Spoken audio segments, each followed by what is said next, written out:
मजीदी साहब, क्या आप वाकई मानते हैं कि जो धर्म स्थल है, चाहे वो मंदिर हो, चाहे वो मस्जिद हो या कोई भी ऐसे धर्म स्थल, वो ना तो अस्पताल के अंदर हो, ना तो वो कोर्ट के अंदर हो, ना ही वो स्कूल के अंदर हो, किसी भी ऐसी जगह पर नहीं होने चाहिए जहां सभी धर्मों को मानने वाले, सभी धर्मों को पूजने वाले लोग पहुंच रहे हो? तो वहां पर सिर्फ एक धर्म को फोकस करने के लिए मंदिर बना देना, मस्जिद बना देना, ये चीजें नहीं होनी चाहिए। लेकिन जो हम इस वक्त केजीएमयू में देख रहे हैं, वो चीजें कहीं ना कहीं इन्हीं तमाम मामले के ऊपर संकेतिक है। जी धन्यवाद अपूर्वा जी। और मैं निवेदन करूंगा आपसे कि मुझे थोड़ा सा एक काम से जाना है, तो मैं चाहूंगा मैं अपनी सारी बातों को जो आपके सवाल हैं जी उनको जी बिल्कुल। और जो हमारी बातें हैं वो एक ही बार में सारी चीजों को मैं उसको पूरा कर दूं। ठीक है। देखिए, मैं बड़ा हतप्रभ हूँ, स्तब्ध हूँ और निशब्द हूँ कि जिस तरीके से ये बातें सामने आ रही हैं। देखिए, कब्र में और मजार में जमीन और आसमान का फर्क होता है। कब्र एक आम मुर्दे की होती है और मजार किसी सूफी संत की होती है। हम्म। भारतीय सूफी परंपरा, जिसके बारे में हमारे देश के प्रधानमंत्री एक बड़ा कैंपेन चला रहे हैं, और उसी सूफी परंपरा को लेकर के भारतीय जनता पार्टी ने सूफी संवाद कार्यक्रम स्थापित किया, और उसी सूफी परंपरा को लेकर के पूरी दुनिया में मैसेज दिया गया। यहाँ तक कि जब फलस्तीन का मसला आया था, तो करीब 2-3 साल पहले जो ये बात रखी गई थी, यूएनओ में मुद्दा उठाया गया था, उस मुद्दे में भी ये बात कही गई थी कि फिलिस्तीन में बाबा फरीद का चिल्ला मौजूद है, और बाबा फरीद हमारी भारतीय सूफी परंपरा के प्रतीक हैं।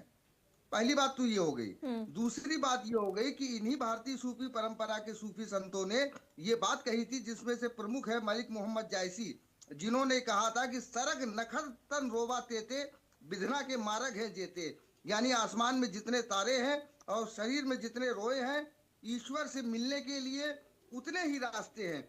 ये भारतीय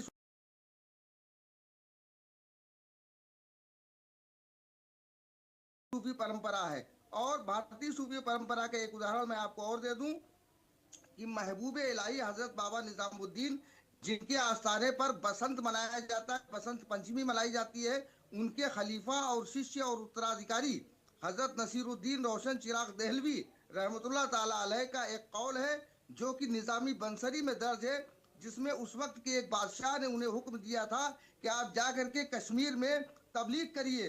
तो उन्होंने कहा कि हमारे बुजुर्गों ने जो तालीम दी है कि किसी भी तरीके की तबलीग की जरूरत नहीं है, किसी भी तरीके के धर्म परिवर्तन की जरूरत नहीं है। हमारा मकसद किसी का धर्म परिवर्तन कराना नहीं है, हमारा मकसद लोगों के हृदय का परिवर्तन कराना है। और भारतीय सूफी जो है हमेशा इसी बात पर कायम रहे। आज जो जिस तरीके की बातें आ रही हैं, ये बड़ी हैरत जदा कर देने वाली बातें हैं कि वो लोग जो डॉक्टर पकड़े गए, जो आतंकवादी विचारधारा में पकड़े गए, ये कभी भी सूफी विचारधारा के लोग ही नहीं है। ये वहाबी सलाफी विचारधारा के लोग हैं, और ये तबलीगी विचारधारा के लोग हैं। और तबलीगी विचारधारा ने, वहाबी विचारधारा ने, सलाफी विचारधारा ने हमेशा मज़ारात औलिया अल्लाह का विरोध किया है, और इनके ठीक। फतवे हैं मज़ारों को तोड़ने वाले। तो ये अब इनको सूफियों के साथ में मिला देना, ये पूरी तरीके से मुकम्मल नाइंसाफी है। पहली बात तो ये हो गई। दूसरी बात, जिस तरीके का ये मामला सामने आ रहा है, मैंने भी स्टडी की है कि हजरत शेख फरीदुल हक रहमतुल्लाह ताला अलैह की मजार केजीएमयू परिसर में बनी हुई है।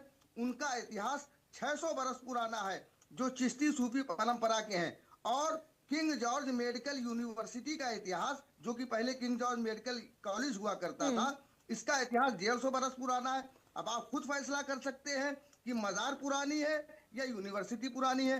अब ये तीसरी बात ये हो गई कि शासन और प्रशासन को जो उचित लगे वो निर्णय ले। न्यायालय बने हुए हैं, कोर्ट बनी हुई है, वो इस मामले में अपना हस्तक्षेप करेंगी। ठीक है, बिल्कुल। मजीदी साहब, मैं लौटूंगी आपके पास। नहीं, प्रजापति जी, मैं जाना चाहता हूँ, इजाजत दीजिए मुझे। चलिए ठीक है, बिल्कुल। बहुत शुक्रिया सूफी कौसर मजीदी साहब हमारे साथ इस चर्चा में जुड़ने के लिए।